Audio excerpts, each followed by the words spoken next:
নমস্কার, happy family ব্লগে আপনাদের স্বাগতম।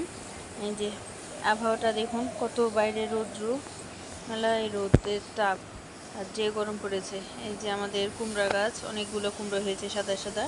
আর এদিকে আমি এই যে চুলাতে কড়াইটা গরম করে নিয়েছি, একটু জল আছে, জলটা শুকিয়ে নিয়ে এই যে এগুলো হচ্ছে নদীর আমাদের পাবদা মাছ। আর এদিকে পেঁয়াজ কুচানো আছে। মাছগুলো আমি লবণ, হলুদ দিয়ে একসাথে মেখে নিব। আর মাছগুলো, এগুলো হচ্ছে আমাদের মহানন্দা নদীর। যে হলুদ দিয়ে দিলাম। এখন কড়াইয়ে আমি তেল দিয়ে দিব।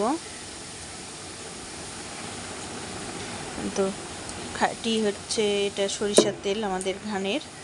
তো যে এখানে আলু কেটে রেখে দিয়েছি ধুয়ে। এই মাছটা আজকে আলু পেঁয়াজ দিয়ে রান্না করব। তো যে মাছটা ভালোভাবে হলুদ লবণ দিয়ে মেখে নিয়ে আমি আস্তে আস্তে করে, এগুলো সব মিশালো মাছ একসাথে অনেক রকম। তো তেলটা আমার গরম হয়ে গেছে। কড়াইটা আমি চারিদিকটা তেলটা খেয়ে নিয়ে তখন মাছগুলো আস্তে আস্তে কড়াইয়ের মধ্যে দিয়ে দিব। যে মাছগুলো আমি আস্তে আস্তে দিয়ে দিয়েছি। এখন মাছ আমি হচ্ছে সরে যাব, কারণ প্রচুর পরিমাণে তেলগুলো ফুটছে মাছের। তো আস্তে আস্তে এইভাবেই আমি মাছগুলো ভেজে নিব।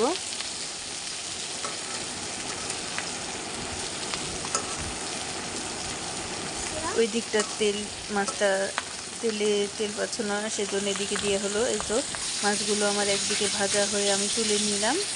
মাছ তুলে নেওয়ার পর আবার ওই কড়াইয়ে তেলের মধ্যে আর কয়েকটা মাছ দিয়ে তো দিয়ে দিলাম।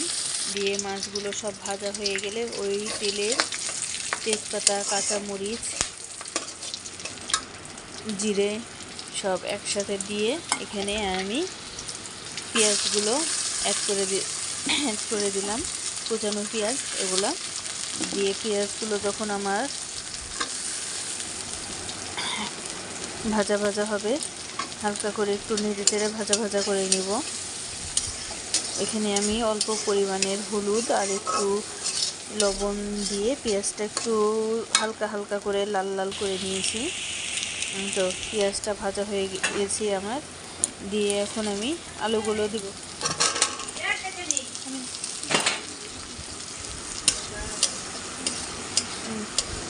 দিয়ে যে ভালোভাবে নেড়ে চেড়ে আলুগুলো, এখন এর মধ্যে আলুগুলো যখন আমার লাল লাল করে ভাজা হয়ে যাবে, মশলা আমি দিয়ে দিলাম। আদা, জিরে, ধনের গুঁড়ো, তারপরে মরিচ আরও বেশ কয়েকটা, আর লাল মরিচের গুঁড়া দিয়ে ভালোভাবে কষিয়ে নিয়ে আমি মাঝখানে একটু টমেটো আর ক্যাপসিকাম দিয়ে দিয়েছিলাম।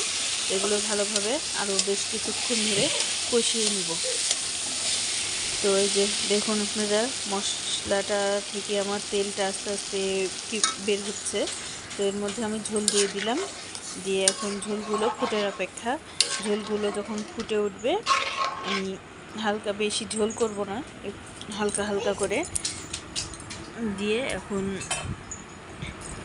এই যে এদিকে আমার রাইস কুকারে ভাত হয়ে গেছে। আর এই যে এখানে আদা কেটে রেখে দিয়েছি, আদাগুলো ব্লেন্ড করব। আর এদিকে আমি শাক আর এই যে সকালবেলার ডিমের ঝোল রান্না করেছিলাম। আর এদিকে আমার মাছগুলো দেওয়া হয়েই গেছে। আর এদিকে সালাদ কেটে রেখে দিয়েছি, সালাদ, আলু, টমেটো, গাজর আর সাথে লেবু। এই যে মাছগুলো দিয়ে আমার ঝোলগুলো প্রায় ফুটতে লেগে গেছে। এখন তো বেশ অনেকক্ষণ ধরে ঝোলগুলো আমার ফুটে গেছে। আর বেশি ঝোল কমাবো না, কারণ সবাই তো ভাত দিয়ে খেতে হবে। তো সবাই ভালো থাকবেন, সুস্থ থাকবেন, আর আমার চ্যানেলটা অবশ্যই সাবস্ক্রাইব করবেন। ধন্যবাদ।